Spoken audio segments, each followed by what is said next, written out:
Listen up, mammals. Dinobot here. You're watching Jazzimus Rider video reviews, and you will enjoy it the old-fashioned way. Brutally! Hello everybody, Jazzimus Rider here, back for another video review. Today we're not doing a figure review, not a Kamen Rider, not a Sentai or Power Ranger review. Today I'm going to be doing a film review on Transformers Dark of the Moon. Warning, and I mean warning, spoilers. There's are going to be quite a bit of spoilers.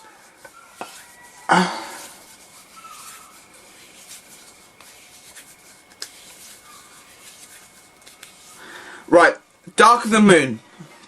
I enjoyed the film. I really did dig the whole blending in old original 60s Apollo 11 footage with Michael Bay actual film footage. That really works, so it makes it feel like the people in the 60s area think that's what they found. That they didn't find anything in that brief moment of silence, was they just lost a bit of communication. But that wasn't really the case. They literally, Apollo was sent because of a detection of an alien ship crashing on the moon, what turns out to be the Ark. So they send up the Apollo 11 team up to the moon. Once they start, once they've done the one giant leap for man, one giant leap for mankind. No, can't remember. One small step for man, and one giant leap for mankind, thing, and recreating it. They literally start walking off, found the Ark, and then the people at the control base and just turns off the communication system so the people can hear it on the news and stuff like that, and just keep the communication system locked with the NASA and Houston area, and everything, while they explore 7 minutes of the Ark. What I think is really nice, that is really good. It brings out a lot of momentum within the film itself. It really brings out that it was done really well. Wasn't expecting it though. I'm reviewing this after the second time I watched it, so it's still fresh in my mind. And I didn't really expect that myself and everything. And it was really good. Then we come to the modern day, and we see this a shot of a nice ass of Carly walking up to Sam, and then going into the pose where she was just sitting on, while he's laying in bed, and everything. And she offers him, "Do you want money for lunch?" And he goes, "I still have money from yesterday's lunch," and stuff like that. Because he still hasn't got a job. He just graduated from university and stuff like that. And stuff, and he's now just going to job interviews, and this job interview process was really boring. But Chantel, there's this one cameo character called Chantel, and they were on this, and the boss I ended up having, I can't remember the actor's name, it escapes me. John Turan? No, it can't be John Turan. I can't remember. And what happened was he's on the buildings, I think, separated in different color coded schemes, and he was operating the yellow floor, or the yellow floor, and this Chantel character had a red cup. And it being on the yellow floor, he despises red on that floor.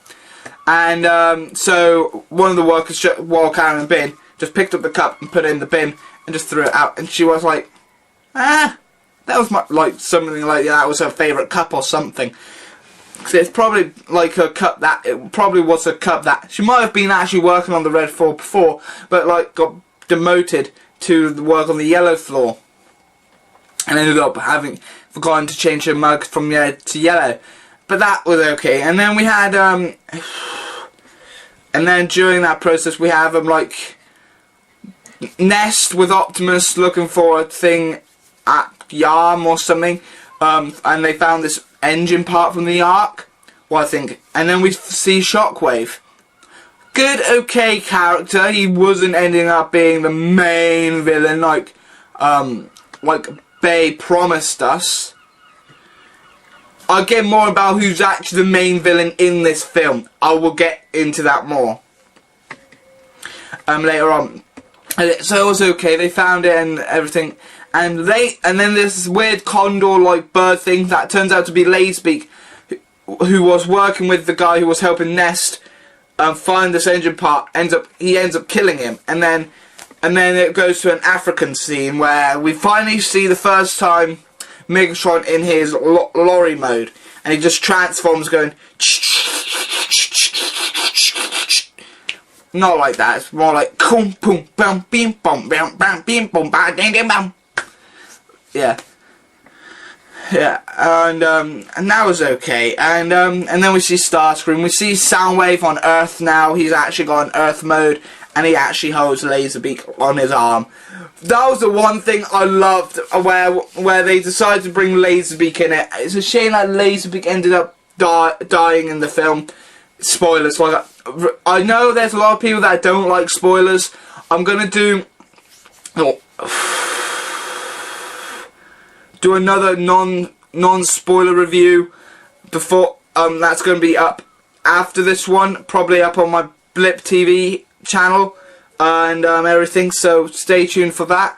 But yeah, Dark of the Moon, yeah, so we have that, and then Megatron ordered Lazebeak to kill all the other people that they were working with in human formats. There was this one character at Sam's War called Wang, and he kept on making a lot of jokes saying deep Wang, deep throat, stuff like that, because they ended up going into a cubicle because of everything, and he gave Sam these little paper pamphlet things and stuff like that. And then at that time, Lazebeak was transformed as a TV in Wang's office before he gets killed in suicide by getting pushed off. And then he transformed into a photocopier. And the photocopier, each time he closed it, went do do do do do do do do do do. Actually had a little tune of the Transformers going do do do do do do do do do do. Like the more than meets the eye. Had the more meets the eye thing. Do do do do do. Well, I think it was really really good. In this film as well, we do hear a bit more of the like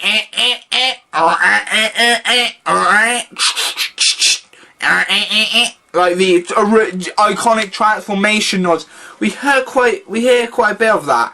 He does use it a lot in most of the, I think, close-up scenes and stuff like that. Well, I think was amazing. Yeah. And then after he reads them, he gets Carla and they go to the Nest hideout base where it was all disguised, and there was these men say, the people that you're looking for ain't here. So, and I think that was really funny, where they end up starting to fight each other, and it was really funny that then they find out that Wheelie and Brains, Brains is like Wheelie's new boyfriend, if you want to say, like partner in this film, because we haven't got the twins, so they brung in Brains to balance Wheelie out a little bit. I did dig Wheelie a little bit more in this film than he was in the last one, where he was a mother flipping humper. Have I got a thing to remark? Yes, I'll use my Conveyor toys. I'm pretending, yes, I know I'm being disgraced to Optimus, but, okay, imagine this was Wheelie in the first film. He kept on going, on Michaela's leg. There was mentions of Michaela. There was mentions of Michaela, saying how mean she was and stuff like that with the other robots. And finally left Sam. So I think that was a great, that's a great way to actually remember Michaela and Megan Fox's character in the franchise. I'm actually glad about that. I bet in the deleted scenes there's actually meant to be footage of Nickelodeon actually dumping Sam if there are before she got fired and everything, and yeah, so that was kind of cool. And then Sam ends up bringing Seymour Simmons and everything.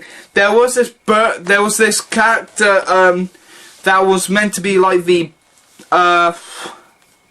Mr. Burger from, I think, Megatron's Master Plan episode type character in this, where he was always bargaining with the Decepticons and stuff like that. There was that sort of character in this, but it wasn't Mr. Burger. I can't remember what his name was. I just can't. The storyline is pretty much fresh, but some of the characters' names aren't really fresh in my mind. That's the thing that I'm trying to get to here. But in the other senses, there were a lot of what would you say, twists, plot twists. Sam and Simmons end up finding out what the Decepticons want. They want the pillars. They want the pillars for the space bridge. They wanted the pillars for the space bridge and the controller. They wanted Sentinel. But what happens was, Sentinel then tells them that to go and like, for us to win the war, I had to make a deal with Megatron to make sure that we can claim Cybertron and put it back to its former glory. And he ends up then shooting. I mean, like going boosh, boosh, boosh, shooting Ironhide. And the final shot, I swear to God, this was cosmic rust. That cosmic rust is like, a lot of Transformer fans know what cosmic rust is.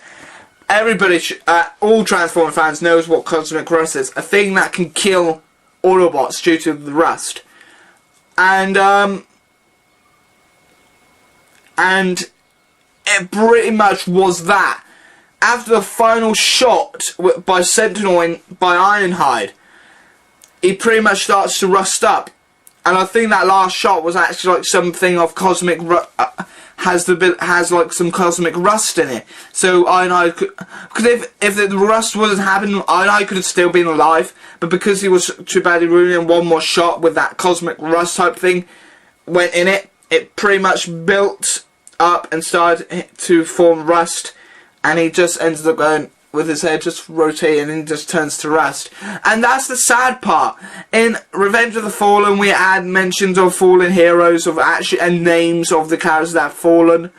In number 1, we had Jazz. He mentioned Jazz and that he was a great soldier and everything like that. And I'm very disgusted that there was no tribute or remembrance of Ironhide. Lennox was his best friend, quoted Dionysus. Where was he? Why didn't Lennox tell Prime Ironhide's dead? Not continue going like shooting Decepticons. Well, they were in a war, so I don't blame them for that, but still, he could have just gone, by the way, Prime, your weapons chief is dead. Damn it. Now that I need to find a new weapons chief. Ratchet, you've been promoted to 2 roles. Yes, Prime. But that was good, but one of the best scenes is, what was it?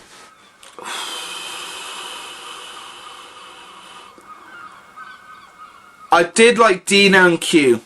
If you don't know who they were meant to be called, but just due to car reasons, because Ferrari has a new Ferrari Dino coming out, and that was Concept Dino, they wanted Mirage being called Dino. Dino. Come on!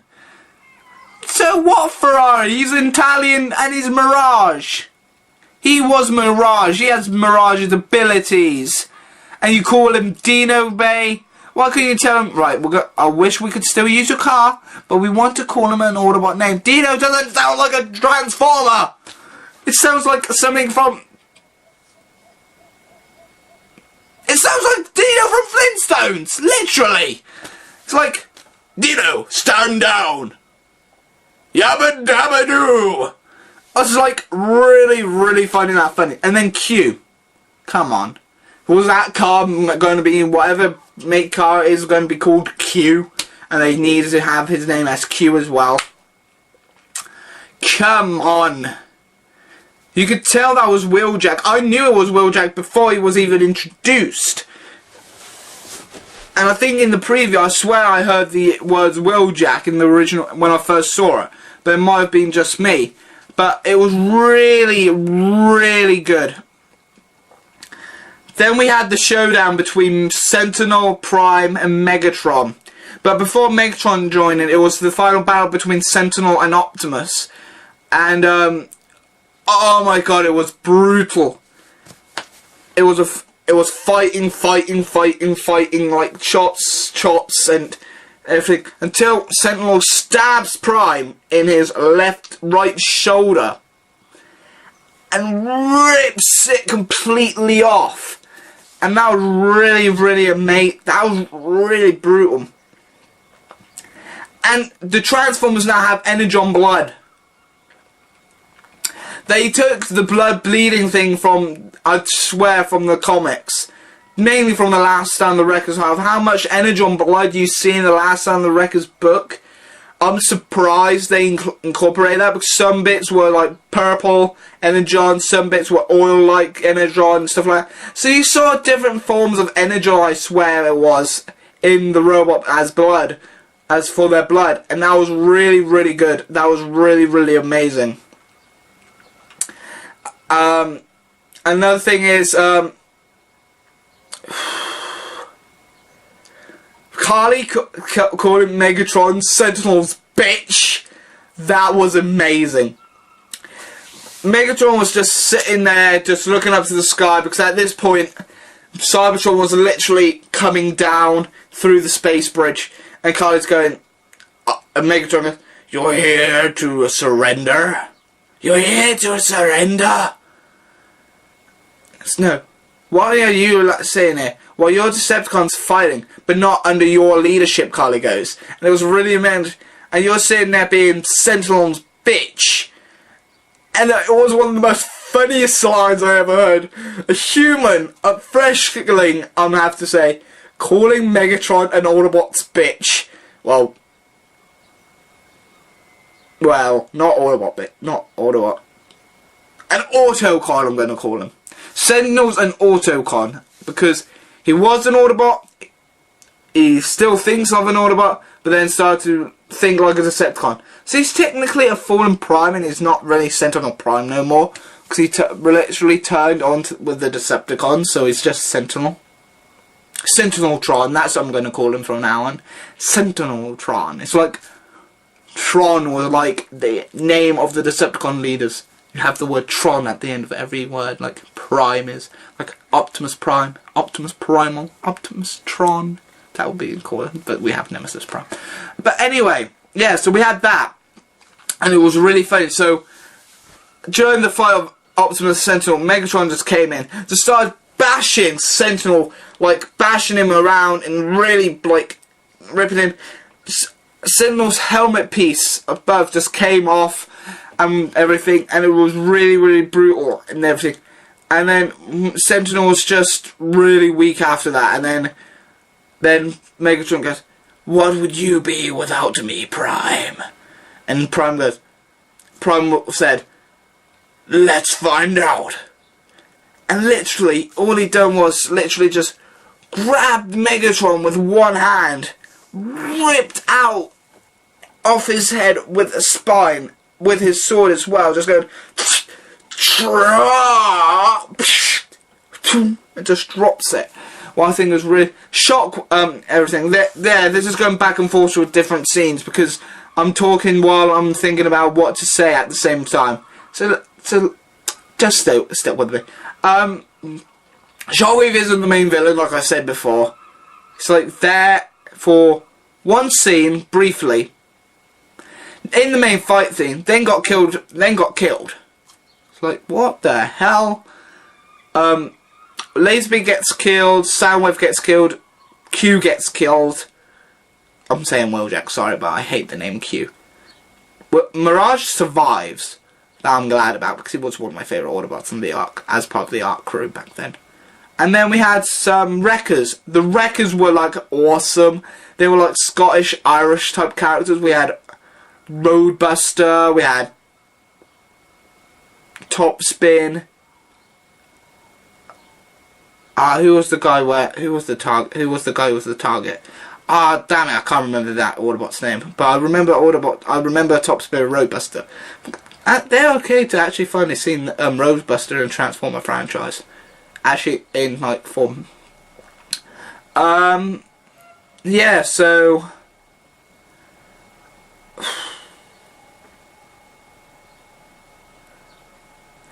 yeah, it's really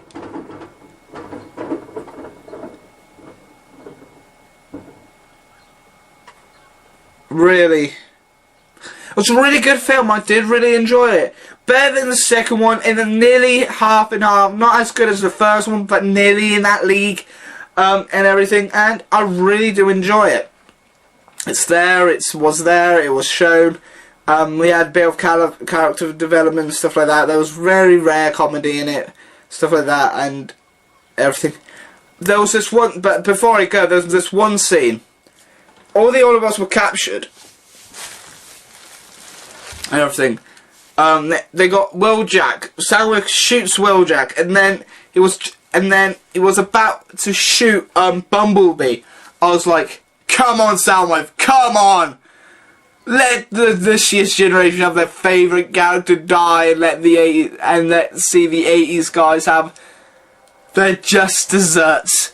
Well, no, because in the 80s, Prime dies in the original 86 movie. We needed something like that back in this film series, and I was hoping Bumblebee would have been killed. I was just hoping the radio talking robot. Okay, babe. This is one thing I want to get to it. At the end of Transformers 1, we heard him talk properly for the very first time with his proper voice. We did.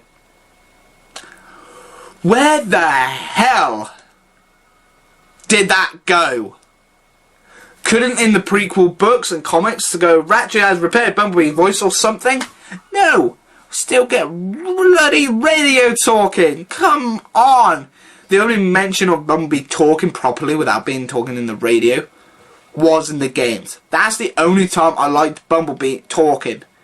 His game variation was better than his film counterpart. That's what I'm saying. What I think is really good. And yeah, so Transformers Dark of the Moon. See it. The 3D is okay-ish. There's literally, I ended up taking my glasses off because there's several scenes that ain't in 3D. Literally. Those actual scenes that ain't in 3D. While it's in 3D. Then there's 3D scenes that aren't done in 3D. Then goes back, then some scenes that aren't that are 2D. It's like, what the hell, what's mucked up here? We have 2D, 3D, 2D, 3D, mixed in together. It's like, what the hell happened, bae? But I'm hoping we get a reboot. Because the one team of Autobots I've been always wanting, seeing in live action, for them to have some sort of triple changing gimmick, was the Dinobots. We could have had Grimlock being a tank and a T-Rex and having a robot.